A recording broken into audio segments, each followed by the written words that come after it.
I lost sleep over becoming a Black Republican, and I had to seek for an outsider. So I do see President Trump as an outsider. He is creating really impactful changes that we have needed for now 2, 3 generations. Close your eyes, focus on what you care about, and you determine from president on down to school board which candidates represent you.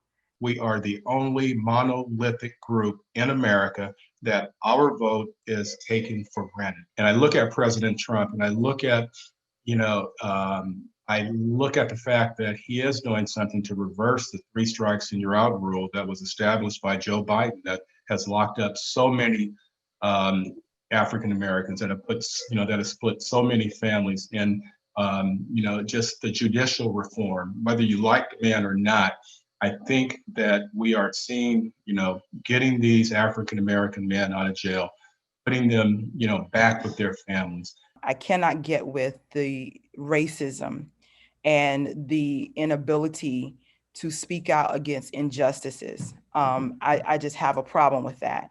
As was stated in my intro, I'm also a pastor, and the Bible says and puts the word justice in the Bible more than any other word.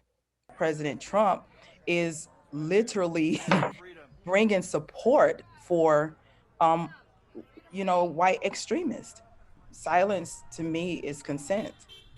And the fact that he's not speaking up against white supremacists who are literally terrorizing the America he's trying to make great again. I have reviewed both plans. I have issues, of course, with both plans. I don't feel both plans are perfect. When I read the Biden plan as it relates to the African-American community, that spoke to a specific class. That spoke to middle and upper class African-American entrepreneurs and, and clergy and those type of people. It didn't speak to those that are getting evicted next door to me. In order to extend a child's life expectancy in my district, I would have to move them to the northern, white, affluent, gentrified part of Greensboro to extend their life expectancy an average of 24 to 26 years. That is due to structural and institutional racism. That is due to redlining. And that has been crafted by Democrats and Republicans. As a liberal, I am woke enough to see that both parties have issues. I am also charged with to see which party can I influence. Not only President Donald Trump, it's something has happened all of my life. I lived it in the South. That's what we're putting up with. That's what I put up with. And the same thing is happening today to young folks.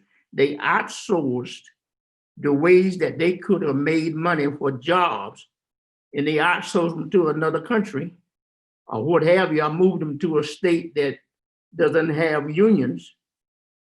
And then we talk about our crime that we're having now in the inner cities.